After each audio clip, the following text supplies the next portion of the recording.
And welcome to Thursdays at noon. I'm so happy to see all of your faces. Welcome, and thank you for attending our fourth live Thursdays at noon community event. We acknowledge that we are on the traditional territory of the Anishinaabe peoples in the Williams Treaty area. We recognize the long history of First Nations and Métis people in Ontario and show respect to them today. We also acknowledge our neighbors, the Wata Mohawks, and the First Nations of Moose Deer Point, Shawniga, Wasauksing, Magnetawan, Henby Inlet, Nipissing, and Doquis. Remind everybody that we are recording today and we will be posting this on our website after the fact.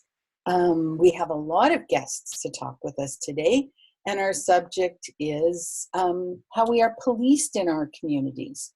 In an age when citizen groups are holding police to account more than ever before, how do we feel about the way we are policed in our own backyard? When folks talk about defunding the police, what does that mean? And how would that work locally? We want to feel safe from criminal elements. We want to support our local police officers who are our neighbors.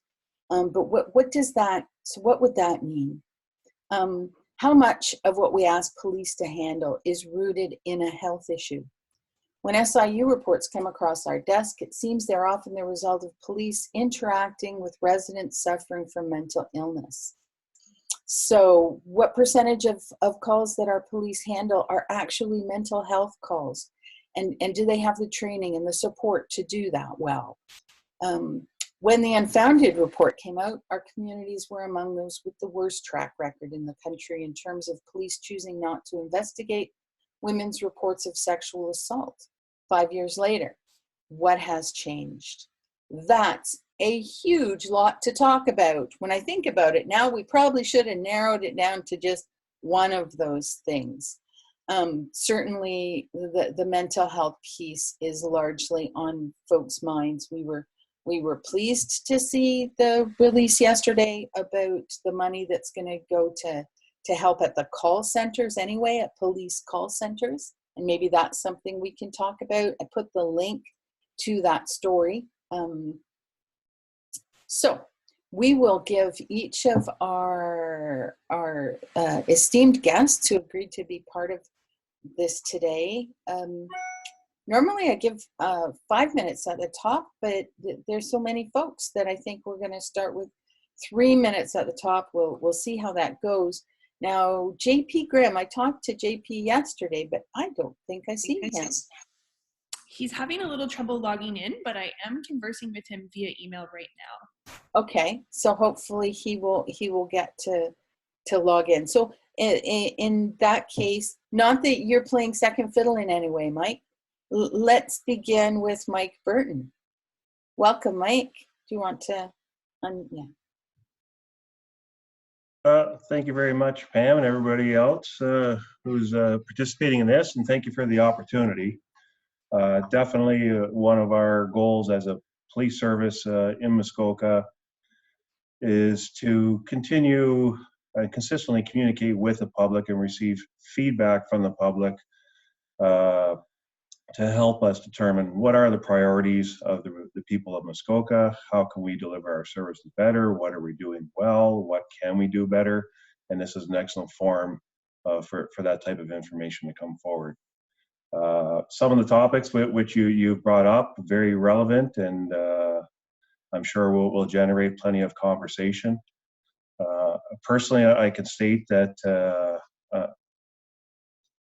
I'm honored to be here. I'm honored to represent the Ontario Provincial Police and our detachment during this discussion. And please bring forward the questions and let's get going. Okay, thanks, Mike. Jody is here from Mind Aid Muskoka. Jody, could you introduce yourself and tell us what you'd like to get from this discussion?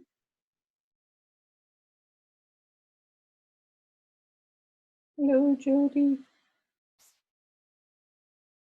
I see a little box that says Jody Mind Aid, so I feel that you're here.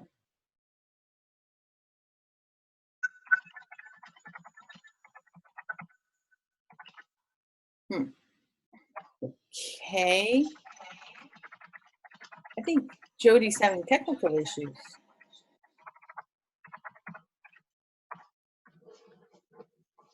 Perhaps we'll try again in a bit, Jody. Is Laurie Lamont here? Do I see Laurie? Are you here? Ah, there you are. I am. How are you? How are you? Great to be here with all of these wonderful esteemed colleagues of mine. So I'm from Muskoka and Parry Sound Sexual Assault Services. I'm the Muskoka area coordinator. And so for those that don't know a lot about our agency, we're a community-based survivor-led grassroots organization. And we're certainly, invested in some of what we're talking about today, and making some positive changes with our relationships with the police, making it easier for some of the people that we work with to come forward, and just working towards some of those changes in policing and justice systems when responding to sexual violence. So happy to be here reviewing the unfounded piece and what's going on in our community with that. So Laurie, in the 5 years since the Unfounded release came out, my understanding is that there's been a lot of work done locally. Would you say, just from your experience, that we're in better shape now? I definitely think that there's been a lot of improvements. I think we're on a good trajectory. There's always room for improvement, and with anything like this, it takes time, right? Overnight change is pretty difficult, so it does take a bit of time. So I know that there's some folks here that are working on things like the regional review committees that have been set up to review cases of sexual violence, and take a look at what we did well, what we could do better, how we can work better together. And also I can talk a little bit about the Muskoka pilot that we have going on with the OPP at the moment, if there's an opportunity to do that as well too. So. Okay, all right, so let's make sure that we come back to you and we Sure. do talk about that. Karen Arney. Hi. Hi, everybody. Thank you so much for the invite today. My name is Karen Arney. I'm with the Ontario Provincial Police. I am the commander of the Victim Response Support Unit, which is basically the provincial sexual assault unit. So here to listen to the discussion. Happy to have input as well on what we're doing, and I'm happy to share some of the initiatives we've taken since the Unfounded came out in 2017. We've come a long way, and like Laurie said, we work closely with Laurie and the Muskoka Parry Sound Sex Assault Center, but it's a slow process, but I think we're on the right trajectory, and we have a lot of initiatives on the go. So happy to discuss anything that you guys want to hear about. Thank you so much. Thank you. Leslie Woodley is here from Crime Stoppers today. Hi, everyone. Thank you for the invite. Can everyone hear me? Yes. Yes? Okay. So my name's Leslie Woodley. I'm an OPP officer. I am the coordinator for Crime Stoppers Simcoe Dufferin Muskoka, which covers your area and a lot of area. So I'm here. I can give you information about the program. I can just give you a little blurb quickly. It's a non-for-profit volunteer-run program. It's run by a board of directors. OPP donates an officer to many of the programs as a coordinator to liaise with all the police services, just making sure tips are dealt with and everything's being done properly. We have a call center that receives the calls for the tips. We have an online tip reporting system as well. Everything is anonymous. Whether people call in on the phone, whether they give a tip online, they can give anonymous information without having to worry about going to court or giving a statement or dealing with police. They can get feedback as well with what was done with their tip. So it's just a nice way to be able to report information where you don't, it might be your neighbor, it might be your family member. It's information, maybe you just don't want your name on a statement with the police, but you want the police to have the information. So it's an excellent source to get your information across. I have some stats for Muskoka as well, if anyone wanted that information, just roughly how many tips we got last year and how many we have this year so far. I can give you all kinds of stats if anyone wants that information, or if you want the numbers or the website information, I can type it in the chat as well. Okay, thank you for that. Do type things into the chat. The chat's a great way to share resources in this forum. Desiree Reisenberg. Hi, Desiree. Thanks for joining us today. Desiree's on the phone. Oh, hi there. Sorry about that. My name is Desiree Reisenberg. I work with Canadian Mental Health Association in partnership with the Ontario Provincial Police in an outreach. It's relatively new, about a year old. And I'm here mostly to just listen and see what people think about how we can do better. Okay, all right. Thank you, Desiree. And I believe JP is with us. I saw his name. JP? Yes, can you hear me, Pam? Yes, we can.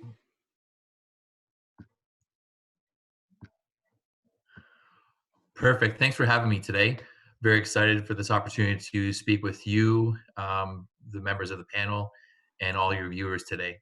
I'm the detached commander here in Huntsville and have been here since January of 2015. And like I said, when I first was introduced as a detached commander then, I would tell you that I won the lottery and very much enjoy living in Huntsville and in Muskoka abroad. Raising my family here and being part of a wonderful, inclusive community. Thank you. Thanks for joining us, JP. Dave Thompson. Good afternoon. Thanks for having me, and I can bring a little bit of a municipal perspective to the discussion. I would suggest one thing that obviously with regards to policing that's municipally involved right now is our community safety and well-being plans that are being mandated. And I just want to, I'll just say for a quote here that we get when we're doing our community safety and well-being plans, the rationale behind them. Police are often called upon to respond to complex situations that are non-criminal in nature as they operate on. So when we have these,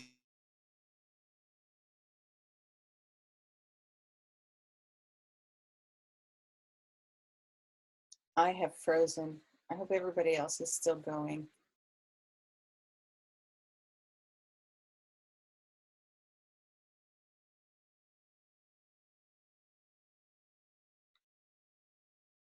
No.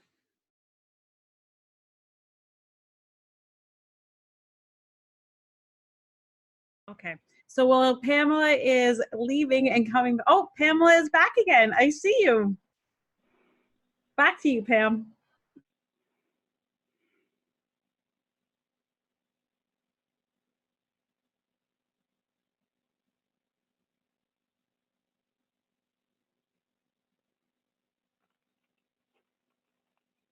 Okay, I'm so sorry. I'm having technical connectivity problems. Who would have thought that could happen in Muskoka?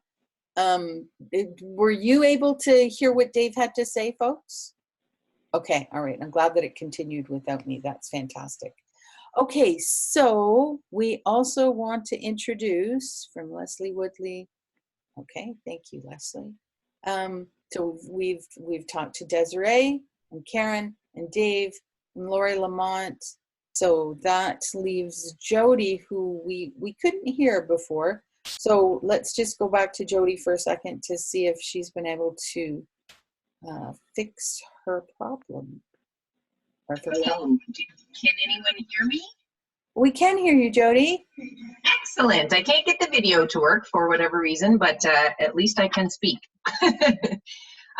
Yeah, I'm happy to be here and excited about this discussion for sure. My little introduction is I had a past role as program coordinator with victim services, so worked with the police quite closely in that role. Also past participation in youth justice circles through Family Connections. So again, there's a connection there. And then currently I'm the executive director of a new organization called Mind Aid, which is a youth mental health system navigator that serves all of Muskoka. And some of our vulnerable and marginalized youth have interactions with police as well. So we look forward to continuing to work collaboratively with both our local detachments to serve those local young people. So thanks for having me, and thanks for your patience. Thank you, Jody. And I think, Dave, you were headed that way when I disappeared. I think you were talking about that. So could anybody from the OPP, oh, Evelyn, you're sharing your screen. We're viewing your screen. Can you make that stop, please? Could you stop sharing your screen? Can I stop? Can I make that stop?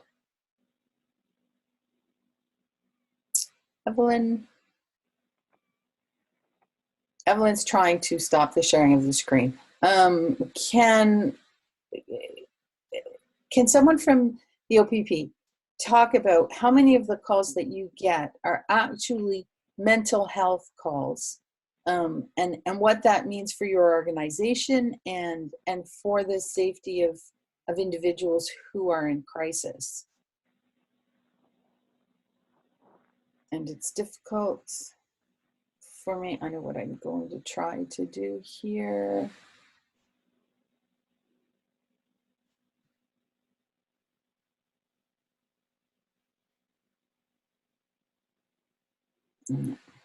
I'm sorry, again, we're having difficulties today. I would like to, Evelyn, is there a way that you could unjoin and maybe try to rejoin?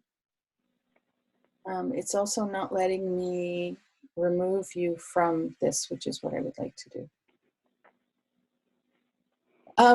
In the chat, can you, now that I've lost control of the screen, JP, for instance, can you speak to this?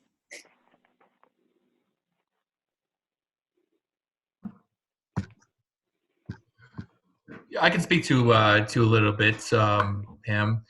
Pamela, what David was saying is certainly something that we recognize across the province of Ontario, is that as police officers and emergency responders, I know we deliver a service 24/7, 365 days a week, and it's an easy call to the police for a response to a crisis or a person that requires some sort of intervention.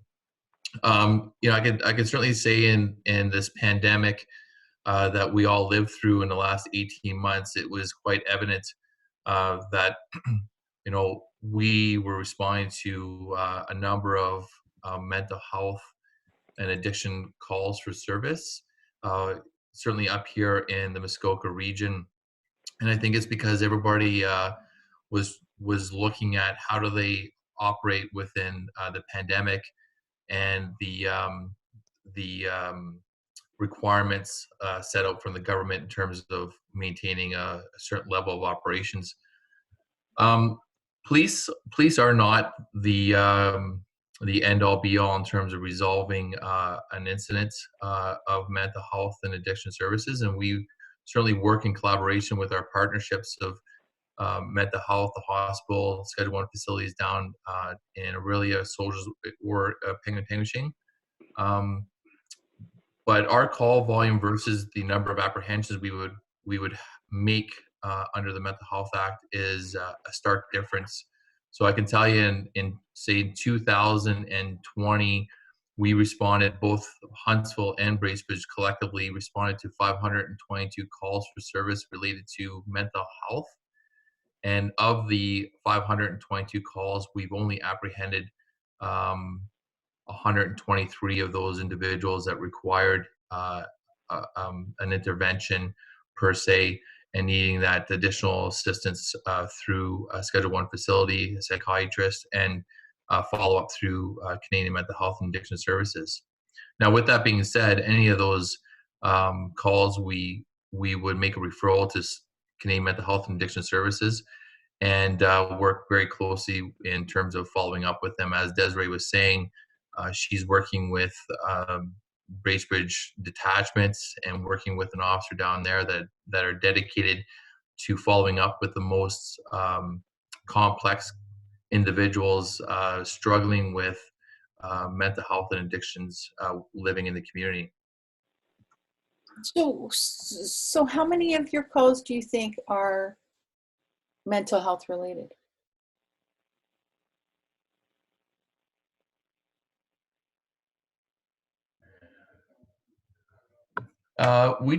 We average we have seen an increase of mental health calls for both detachment areas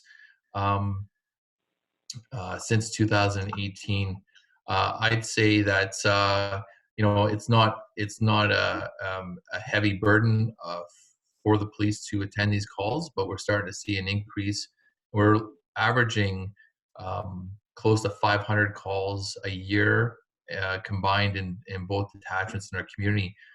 So, as we're working with our partners with Canadian Mental Health and Addiction Services, we're also looking at trying to be innovative and funding to assist us with subject matter experts or crisis workers. As we were talking the other day, we received funding from the Solicitor General, Sylvia Jones, to have a crisis worker embedded in our call centers throughout the province to look at being that first person to speak with individual that may be struggling with mental health, providing them the resources or referrals that are required. And not all calls related to mental health require a police response. Mm-hmm, mm-hmm. And hopefully this new funding will mean that maybe some of those calls get filtered elsewhere. Alan Clark is asking us what training OPP are given on mental health as it relates to domestic issues. Is there somebody who would be willing to respond to that? Who has knowledge on that? Pam, I can give you some information regarding that. Thank you, Mike. Well, right from the time a person is hired with the OPP and attends police college or training at the OPP Academy, that officer receives excellent training for all aspects of policing, but significant time is provided to ensuring officers are very well trained in terms of responding to domestics, responding to mental health situations, utilization of de-escalation strategies, and awareness of all the different options open to an officer, available to an officer.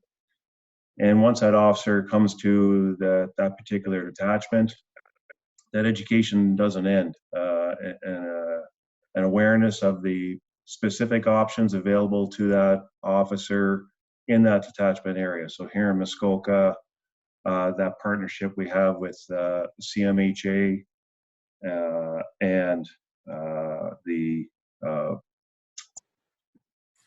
sorry, I don't have the name of the program right in front of me, but the formal arrangement we have with CMHA, their outreach program that works with one of our officers to help respond to mental health situations or to follow up with people after the fact.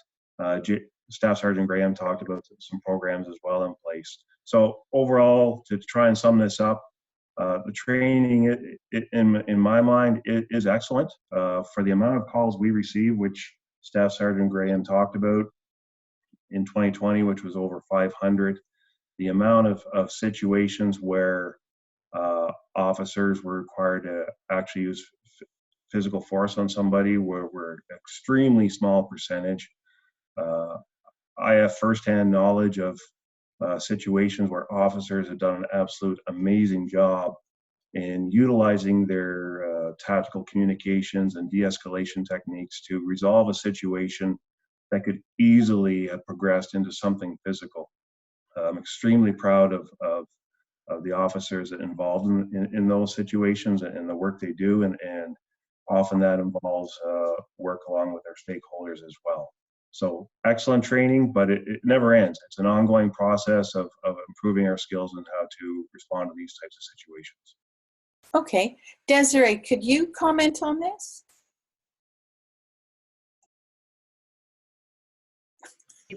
Finally learning how to unmute myself pretty quickly. Yeah, I can. Additionally, with CMHA, we do provide what we call shift briefings. So we do go in and speak to the officers about how to access Canadian Mental Health Association and our support systems to try to divert those calls to be more directed towards us, mostly because obviously we are the mental health professionals. I do want to speak about numbers. They said that there was 500 mental health calls, and in the same time period, the crisis mobile team with OPP saw 169 people. So we were able to divert 500 of those calls directly to mental health, which I think was just great. It's always a work in progress, but we're working on it. Okay, thank you. Diane Brown DeMarco, what's your experience of this? So we have, sorry, I don't have my camera with me today, so I'm unable to be present that way, but CMHA Muskoka Parry Sound provides 24/7 phone support for people with mental health and addiction who can call in crisis, but every day we provide support to people in crisis in our community in person, and that includes working with our police. We have excellent relationships with all 5 of our police detachments that we partner with, including the program that Desiree works for, which is a dedicated resource to work with police in Muskoka. We've been advocating for that in Parry Sound for some time. We also support both of our hospitals, so 3 sites, Huntsville, Bracebridge, and West Parry Sound. When a person arrives in emergency department, we work with that emergency department to assess the person, the crisis, try and stabilize that crisis and try and get the person back into the community as quickly as possible and as safely as possible. So our experience over the last year is a dramatic increase in the calls and the need and the requests for crisis services, which includes, phone calls, contacts from community, contacts from police, contacts from hospitals, to the tune of an increase of 110% over the previous year. And that is dramatic, and that was accomplished this year with no additional resources other than the little bit of Desiree that we got funding for. So That little bit of Desiree. Yeah, a little bit of Desiree that we got additional funding for. Our worry, our concern is going into the future as everyone talks about recovering from the pandemic and businesses opening and hospital healthcare systems being available, and everybody going back to their sort of normal as possible way of life. The impact of this pandemic is going to be far reaching into the future from a mental health and addiction perspective. We're just seeing the beginning, we believe. So we're very worried what's going to happen in the next 2 to 5 years.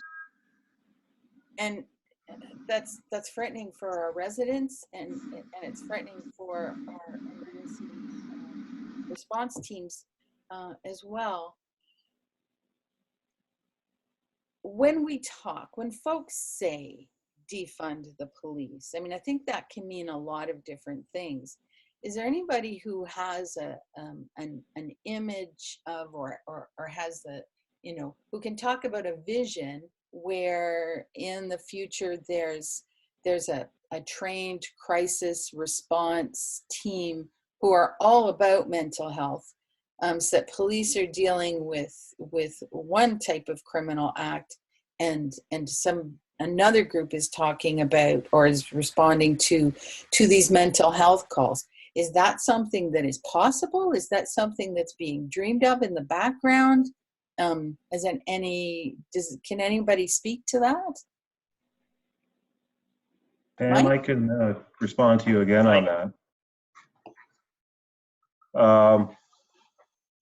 So, I mean, the nature of the OPP is we're a deployed police service that provides services to most of rural Ontario and a lot of the smaller towns in Ontario. As a result, detachments and are generally not as large as you would find in larger municipal settings of, say Ottawa, Toronto, police services. To have a dedicated team like that within each detachment would be very difficult to do given the nature of how we are deployed across the province. Mm-hmm. However, the relationship we have with CMHA and the program that Desiree explained, I think is a very good example of how we can approach that type of ideal which you just described. So when Desiree is working along with the officer here at detachment, when those types of calls do come in, they do respond to that call for service. And as a result, we have a couple of very well-trained people, very much experienced in these types of calls for service, attending and handling that call for service. And even outside of the hours that Desiree is working, as part of our agreement, CMHA is also available by phone to potentially help respond to a call for service as well. So I think that type of situation takes into account the reality of policing in a spread out rural type of setting.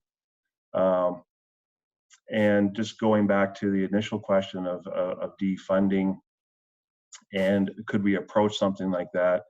I'm not sure if defunding is really the right term to explain or describe the approach to different things a police service is doing and working with our partners and collaborating with our partners to potentially find better ways to respond to calls for service that aren't necessarily criminal in nature.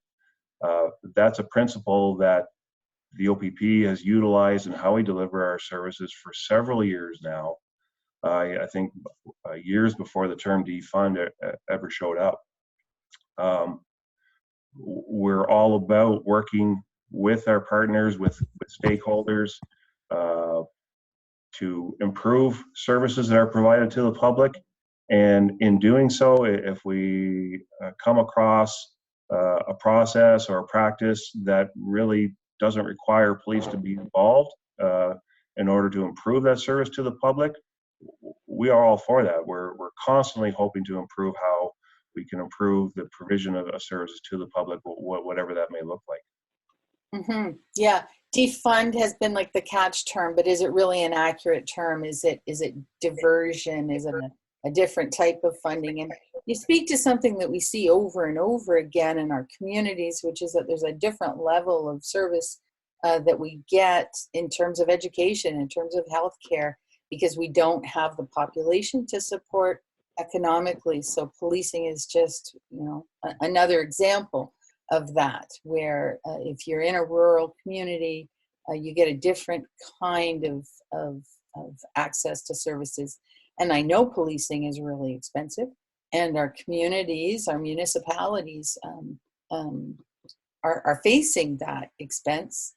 So it's all really very tricky. I think that we had Mark comment in the chat, thanks to the OPP and all service providers for doing your best. It is not easy. It could be one of the most difficult things that we try to figure out as a society. So H's iPhone, I think H, I'm told, has a question. Hi.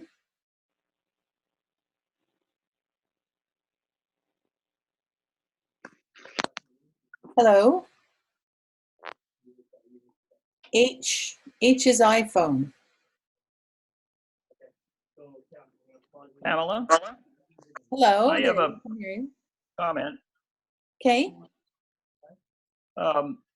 Basically, I agree with you that the police are well funded now. I agree that we don't need to defund them. What we need to do is use that funding, which, as you say, is quite expensive at this point, to train police to provide domestic and mental health services, because from what I understand, the majority of their calls are domestic and mental health issues. So we should be training them to handle those, not having them have some other service provided, which can't do it on a 24/7 basis. So suggest training. Now, JP has said training in the OPP surrounding mental health issues is ever evolving. So really complex. I do want to make sure that we spend a moment and touch base on what Lori was talking about, switching gears here to what has happened. You have a pilot program going on, Lori, in terms of sexual assaults? Yeah, and it was, we had been underway with the pilot with the local crime unit here in Bracebridge just pre-pandemic. So part of the pilot involved having a training with the crime unit, a trauma-informed training around investigating sexual assaults. And you know, and then the pandemic hit. So it was set to be a 6-month pilot project. So it's gone on for a little over a year now because we had some bumps at the beginning of the pandemic. But so basically what the gist of the pilot is that an officer and an advocate such as myself and the client would get together before there was a formal video statement made. And so just a get to know you kind of meeting, talk about what is involved in a police investigation, what happens afterwards, how charges might be laid or not laid, that kind of thing from the officer, as well as an advocate such as myself being able to explain what services were available to them through us. And at that time, you know, they can be given the option. I'm getting feedback, I'm sorry. They can be given the option of whether they want to move forward with charges or not, or if they want to move forward with charges and be connected with counseling services or just counseling services. So, you know, the premise is, you know, and this interview process, the police would bring their video equipment to our center, to possibly a space that was known to them, or if we are meeting them for the first time, just a softer space than a, you know, an interrogation room at the OPP station. So, and I know a lot of police services across the province are adopting more of these softer type spaces, which are really conducive to, you know, relieving some of the anxiety of having to report a crime such as a sexual assault. So, you know, right now we're in the process of gathering the data of the pilot and deciding where we go from here. And so, you know, I can say that, you know, some of the clients that are still connected with us through this process, it made it much easier for them. You know, it's very trauma informed, so things like officers wearing plain clothes, not coming in uniform, that kind of thing. Just being, you know, more aware of some of the questioning that was being done, and, you know, and so some of that training that Mike was talking about, that trauma-informed training, it's starting to really show through. Like, you can tell the difference between people who have it and people that don't. So, yeah, so we'll see where it goes from here. So would you say, Lori, then in your experience with your clients, that things are better now than they were 5 years ago?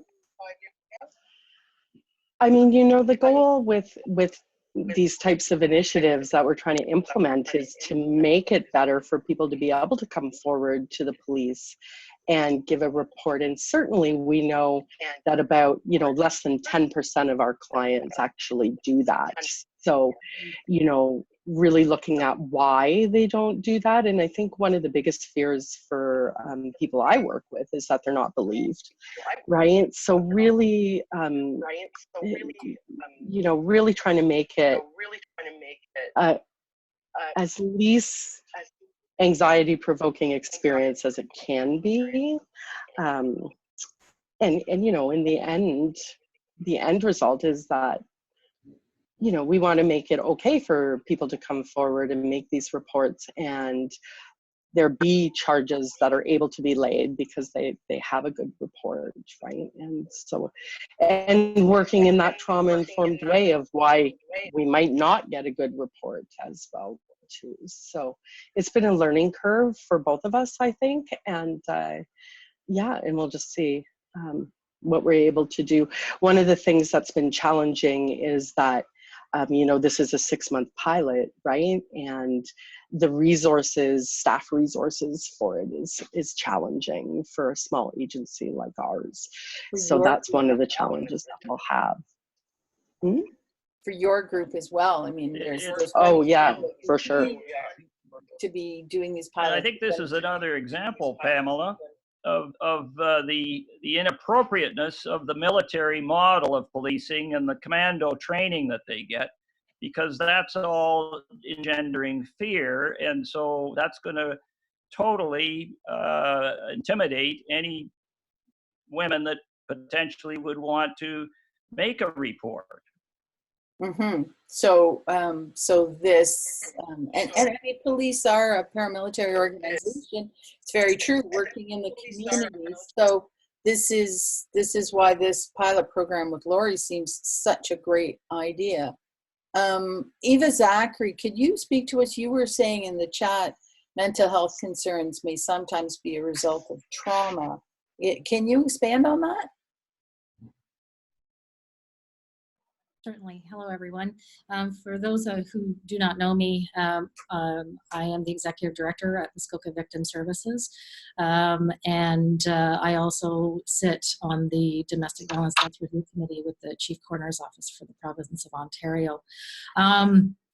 Yes, and when I make that statement, I'm not saying that every mental health concern or mental health diagnosis is a result of trauma. It may sometimes be. There is extensive research out there to support that early intervention from the onset of crisis does help mitigate long-term mental health concerns, and also long-term healing as well. One thing that Muskoka Victim Services does is the 24/7 crisis intervention. We are a nonprofit organization, volunteer-based. We have 47 current active volunteers who are crisis responders and trained to provide emotional and practical support. One of our key community partners who makes referrals to us is the Ontario Provincial Police, and they call upon us 24/7. We will meet with people on scene or at their home or hospital or a police station, wherever it's appropriate, and our volunteers do the initial meeting to help stabilize and mobilize. And what I mean by that is to help diffuse the onset, the trauma responses that come from at a moment of crisis.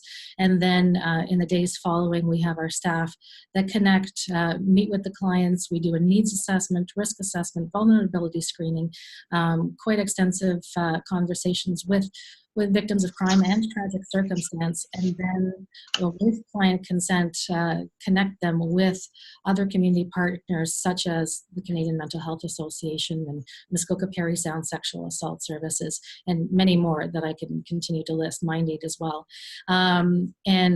So early intervention is key, and one thing that I have observed, because I know Karen and Lori can also expand on this too, when you mentioned the unfounded sexual assault Globe and Mail article a few years back, the OPP was very quick in responding to setting up a roundtable discussion with key community partners.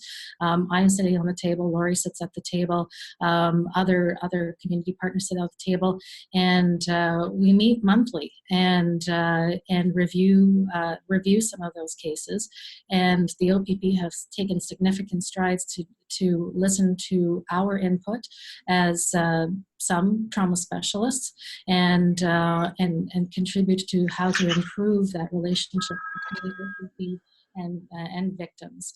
And some of those recommendations have been brought forward, and part of that is also implementing changes to the OPP database where they can make faster referrals to organizations such as ourselves to provide that immediate support. So in your experience then, Eva, 5 years on with your clients, victims of sexual assault, are we in a better place now? Overall, because Muskoka Victim Services works with all forms of crime and all forms of tragic circumstance. So I'm going to take a broad, I'm going specifically for sexual assault. I'll leave that for Lori to answer. But I'm going from broad scope for crime and tragic circumstance. I have been with Muskoka Victim Services now for 10 years myself. And over the years, I have seen a significant shift, significant improvement, more of a trauma-informed approach, trauma-informed lens, and more training also provided for officers too. In specifically, I could say the last 3 years, quite a significant shift in community collaboration and trauma-informed practice from the officers when they're on scene as well. Oh, isn't that great news? That's fantastic. Thank you, Eva, for that. Karen, you had said earlier, Karen Arney, that there was something that you could share with us. Sure. I have quite a few things. I don't know if you want anything specific, but just maybe a brief overview of where we've come since the 2017 Globe and Mail series. Mm-hmm. That actually gave us a really good opportunity. Sorry, I'm very echoey. You are suddenly echoey. You weren't, and then you started to be. Are you on the call twice? Nope. Are you on the call twice? Sorry, it's very distracting because I can hear myself twice. It is. It could be because people aren't unmuted. Is everybody else muted? Let me see what happens if I mute everyone but you. Is that better? It's much better. Oh, yes, that's better. Yes, so as I was saying, the Globe and Mail series actually gave the OPP an opportunity to look more closely at, new emerging investigative advances, new training opportunities, and really the opportunity to increase our collaboration with our community partners and stakeholders. We've actually created, we're right around the 97 mark for new community stakeholder partnerships. So we, as Ava mentioned, we've developed the Regional Collaborative Review Committees, the RCRCs for short, and they're based on the Philadelphia model that was established back in Philadelphia, you recall. These committees meet on a monthly basis across the province, so we have quite a few committees, and they review randomly selected sex assault investigations, and they provide feedback to the OPP, which in turn directs our policy, directs our training, really helps us understand, trauma-informed, victim-centered approaches. So these committees have actually been meeting since the spring of 2018. COVID did mess us up a bit, as everybody else, but we turned to a virtual platform, and now we continue to review cases on a monthly basis. And as a result of the recommendations from our partners, we've incorporated trauma-informed training, explaining the neurobiology of trauma to our officers. We continue to hold workshops and speak to anybody who will listen, basically. We've redesigned our sexual assault investigators course, and we have a robust victims' right and victims interviewing component. We have a mandatory e-learn for all members of the OPP, not just officers, but civilian members as well. And that provides a baseline of, what is trauma? What are the types of trauma that we will encounter? And how do we cope with it? How do we help our survivors cope? How do we interview them? Amongst other things like that. And also just trying to, remove barriers, because we know victims are hesitant to report to police. So we've actually added some resources to our opp.ca. We're looking at maybe some online reporting and third-party reporting options. So just, always continuing looking at ways to break down barriers for our survivors. In almost every crime unit across the province, we have what we call victim support liaison officers. And these are officers that are leaders in best practices for support. And so they will help both internally within, their fellow officers and externally with local community partners.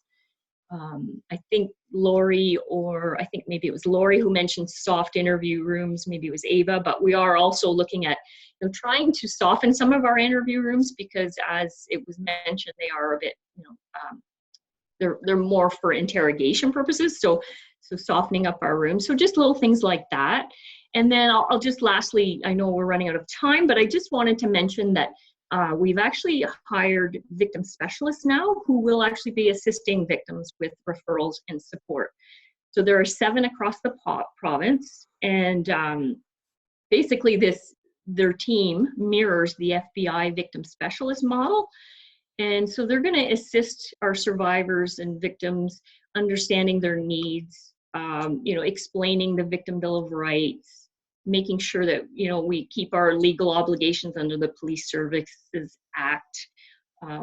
They're not in any way carrying out the role of victim services or VWAP, but they're just, going to work closely with these organizations and partner and ensure that our survivors have access to appropriate community support. So that's kind of in a nutshell. I'll leave it at that for now. Thank you, Karen. Again, we bit off much more than we could chew in this discussion today. We will have to revisit it and maybe try to eat this elephant one bite at a time.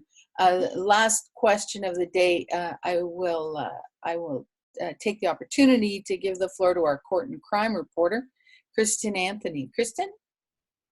Hi, everyone. First, I just want to thank everyone for participating. I know we're all very busy and we all spend a lot of time on these kinds of calls these days. So it means a lot that we could get everyone in one place, because I think I might be the only person who's making regular calls to all of you folks. I wanted to go back to Leslie, if I could, to ask about Crime Stoppers. It's a program that we know has been around for a really long time. It's clearly useful. I know there are many people who don't always feel comfortable going directly to police. I know that recently working on the case of Justin Evans in Gravenhurst, I know there's a lot of folks that have reached out to me with information and have been uneasy about contacting police and that kind of thing, wondering about resources. And I'm just wondering if you could speak to that a little bit about the number of calls, like you had mentioned. And I'm also curious just how reporting online, if that has sort of enabled more tips to come in. For sure. First of all, I'll just speak to the online. I would say, I don't have an exact percentage, but a strong majority of our tips now are coming through the online system. We get phone calls, I would say, almost from sort of the older population, maybe that isn't comfortable using the online, or anybody that is leery of an online system. I can tell you it is all completely anonymous. The phone calls are not, we don't have call display. The online just comes in and it provides the system makes it a tip number. You just get the information basically. And that information gets reviewed just to make sure, because the odd person will still put a name and an email, please contact me. That doesn't go to the police. That's all removed if someone accidentally does that, because our mandate is to keep everybody anonymous who provides a tip. So people should be using it and not be afraid that there is a way to contact them, because there is not. They can put any information they want. Now, however, they can't report, like if you want to report, say my next door neighbor did something to my house, like a mischief, something like that. Like we can't really take those kinds of tips because it needs to be going to the police. Something like that is very obvious, needs to be investigated. it's not possible to keep you anonymous when you need a police report and something investigated in that regard. But if you have information about a crime that's currently ongoing, for example, mischiefs, you know, things that have happened in the community, police are putting out photos of somebody they're looking for a name for, any information about an ongoing crime that would help the investigation, and you don't want to give a statement, you don't want to give your name to the police, you don't want to be involved in court, it's the perfect avenue to provide your information that way. Thank you so much, Leslie. So thanks everyone for joining us today. We're 10 minutes over, and I imagine some of you want to spend the last 5 minutes of your lunch eating lunch. So next Thursday is Canada Day, and we will be taking a break. I hope everyone enjoys their holiday. The Thursday after that, we will be talking about truth and reconciliation, and we will have a number of Indigenous leaders on the call. I hope you will join us. We will revisit policing, because it's a huge issue that's of importance to everyone in our community. Thank you for joining. See you in 2 weeks, Thursday at noon. Bye.